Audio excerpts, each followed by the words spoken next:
अभी तक हमने पढ़ा था मॉलर प्रेगनेंसी का पार्ट, अब हम स्टार्ट कर रहे हैं malignant part, that is gestational trophoblastic neoplasia. अभी molar part is benign part, ठीक है।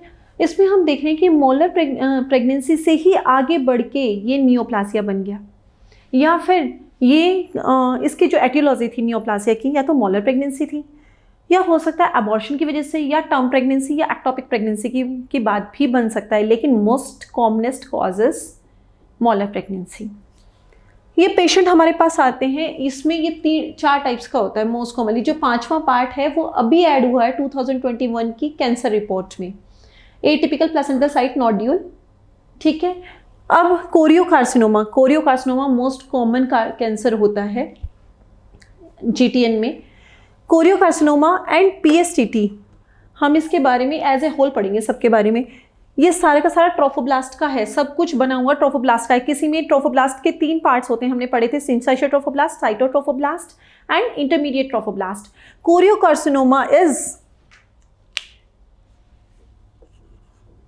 कोरियोकार्सिनोमा में कौन सा यूज होगा? ट्राइमॉर्फिक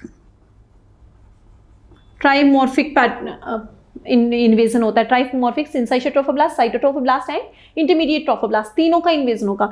इसमें कोरियोनिक विलाई एब्सेंट होती है कोरियोकार्सिनोमा में, और पीएसटीटी में भी एब्सेंट होती है कोरियोनिक विलाई।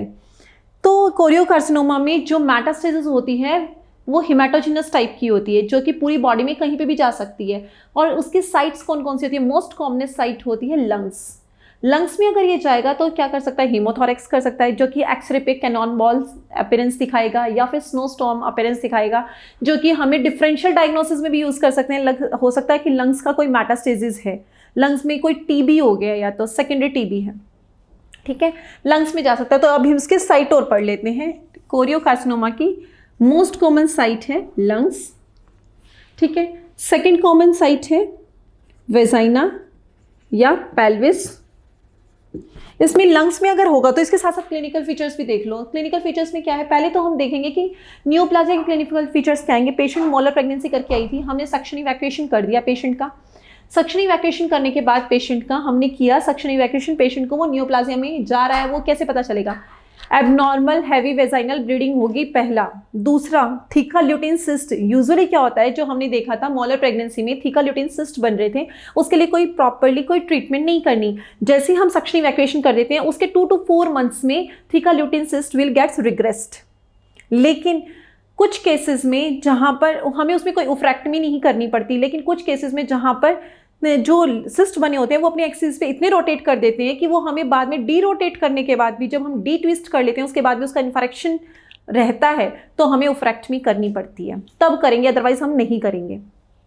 तो इसने कहा कि थीका ल्यूटिन सिस्ट अगर उसमें यूं के यूं रहे, ठीक है। नेक्स्ट है यूट्राइन हाइट कम हो जानी चाहिए, लेकिन वो सब इन्वोल्यूटेड फॉर्म में रहता है यूट्रस, इन्वोल्यूशन नहीं होता यूट्रस का प्रॉपरली, तभी भी समझ जाएंगे हम कि वो नियोप्लाजिया के साइड जा रहा है। साथ में बीटा एससीजी का लेवल राइज किया रहता है, at least maximum two maximum 6 months में बीटा एससीजी का लेवल नॉर्मल हो जाना चाहिए। लेकिन अगर वो नहीं नॉर्मल होता तो मतलब वो नियोप्लाजिया के साइड जा रहा है। तो ये 4 साइंस हमें याद रखने हैं। क्या?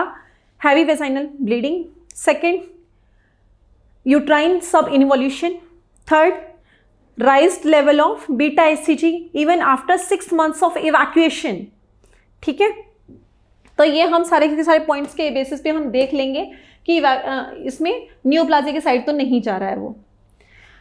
उसके बाद इसका इन्वेजन कहाँ हो सकता है? मोस्ट कॉमन साइट है कोरियोकार्सिनोमा का अगर इन्वेजन होता है तो हिमेटोजिनस रूट से होता है, वो मोस्ट कॉमनली होगा लंग्स में, जिसमें हीमोथोरेक्स हो जाएगा।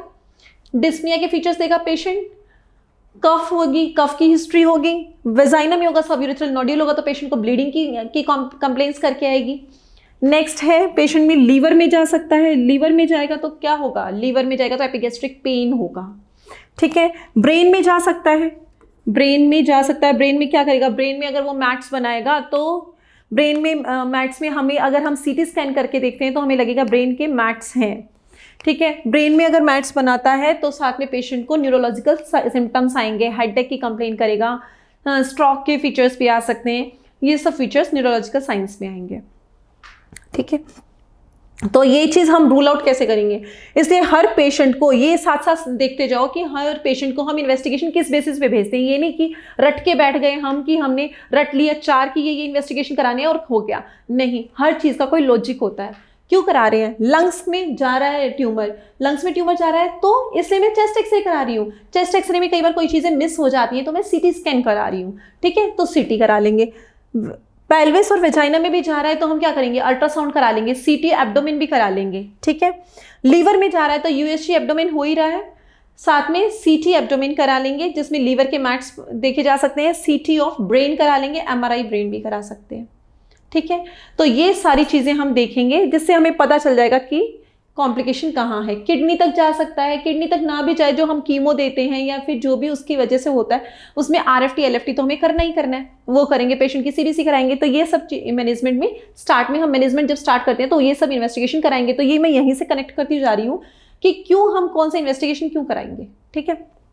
तो ये कोरियोकार्सिनोमा, कोरियोकार्सिनोमा का एक और चीज़ है, कोरियोकार्सिनोमा अगर आफ्टर प्रेगनेंसी हो रहा है तो इसमें 6 मंथ्स का डिफरेंस रहेगा, more than equal to 6 months after pregnancy होगा। और अगर ये प्रेगनेंसी के दौरान में भी हो गया तो बेबी के लीवर तक चांसेस ज़्यादा हैं उसके जाने के, ठीक है। तो अब हम पढ़ते हैं इन्वेजिव मॉल। इन्वेजिव मॉल में क्या होता है, कोरियोनिक विलाई नॉर्मल रहती है, जस्ट उसका आर्किटेक्चर मेंटेन रहेगा, लेकिन विलाई का पेनिट्रेशन हो जाएगा डीप इनटू द मायोमेट्रियम। इस वजह से पेन के फीचर्स भी आएंगे, इंट्रैक्टेबल ब्लीडिंग भी हो जाएगी। अगर वो सिरोसा को क्रॉस कर गई तो इंट्रापेरिटोनियल हैमरेज या इंट्रैक्टेबल इतनी ब्लीडिंग होगी कि पेशेंट के लिए हमें सिर्फ कीमोथेरेपी से काम नहीं चलेगा, हिस्ट्रैक्टमी करनी पड़ेगी, ठीक है। उसके बाद पीएसटीटी ये है मोनोमॉर्फिक टाइप का प्रोलिफरेशन होता है। इसमें हमने ट्राइमॉर्फिक प्रोलिफरेशन पढ़ा था ट्रोफोब्लास्ट का कोरियोकार्सिनोमा में, इसमें मोनोमॉर्फिक टाइप का होता है जिसमें सिर्फ इंटरमीडिएट ट्रोफोब्लास्ट जो होती है वही प्रोलिफरेट करती है इन केस ऑफ पीएसटीटी। और पीएसटीटी रेजिस्टेंट होती है कीमोथेरेपी से।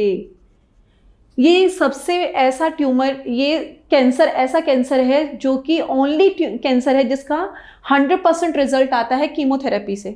सिर्फ कीमोथेरेपी से पेशेंट ठीक हो जाते हैं, लेकिन पीएसटीटी रेजिस्टेंट होता है टू कीमोथेरेपी, तो इसके लिए ओनली ट्रीटमेंट इज हिस्ट्रैक्टमी, ठीक है। इसमें कोरियोकार्सिनोमा में हमने पढ़ा था ये ट्राइमॉर्फिक होता है, इसमें सिंसाइटोट्रोफोब्लास्ट, साइटोट्रोफोब्लास्ट और इंटरमीडिएट ट्रोफोब्लास्ट की प्रोलिफरेशन होती है।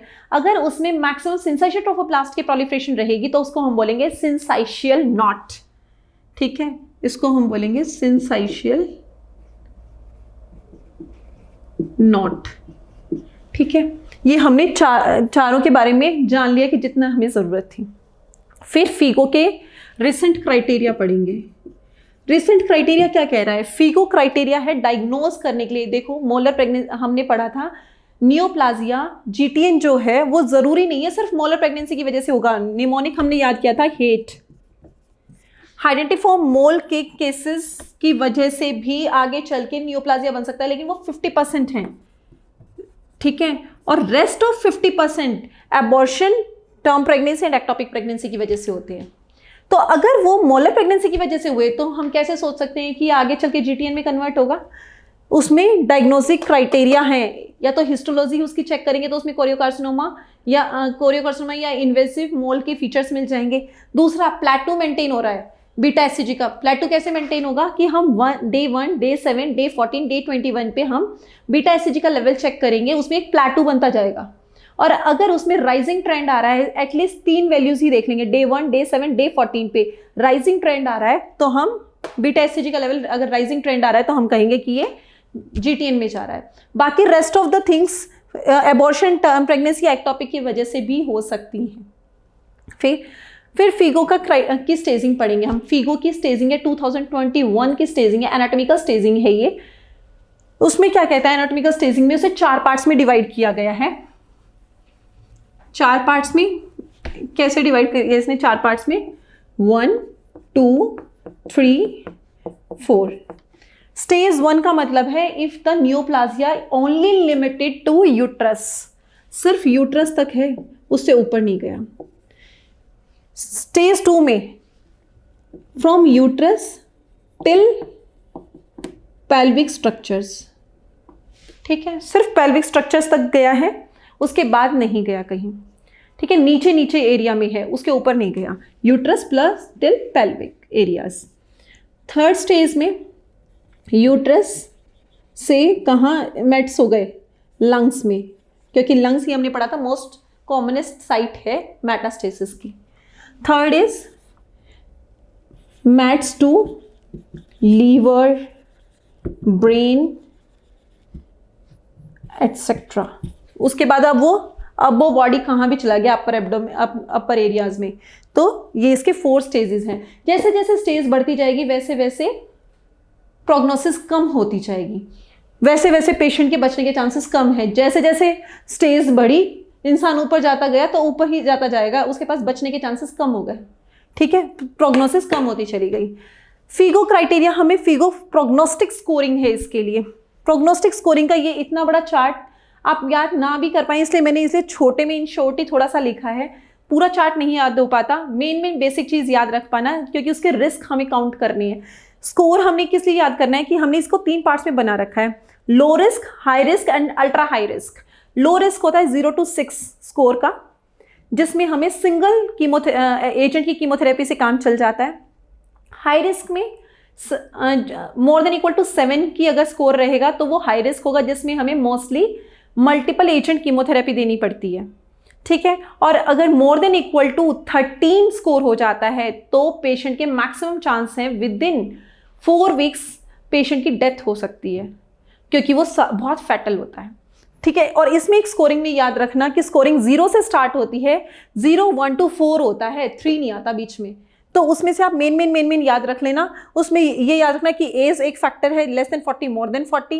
एंटीसीडेंट प्रेगनेंसी किस टाइप की थी पहले की, वो टाइप बताना है, मोल, एबॉर्शन या टर्म है, ठीक है। इंटरवल इंडेक्स प्रेगनेंसी में कितना इंटरवल है वो देखना है हमें, मंथ्स में देख लेंगे। प्री ट्रीटमेंट बीटा एचसीजी कितना है, ट्यूमर का साइज कितना है, साइट्स ऑफ मैट्स क्या है, नंबर ऑफ मैट्स क्या है, एंड प्रीवियस फेल्ड कीमोथेरेपी कितनी हुई है, सिंगल कीमो हुई है या मल्टीपल कीमो हुई है। ये हमारी प्रोग्नोस्टिक स्कोरिंग है। ये हमें इसके बेसिस पे हम आगे ट्रीटमेंट करेंगे कि कैसे ट्रीट करना है। तो हम ट्रीट करने के लिए पेशेंट का कैसे स्टार्ट करेंगे वो मैं आगे बताती हूँ।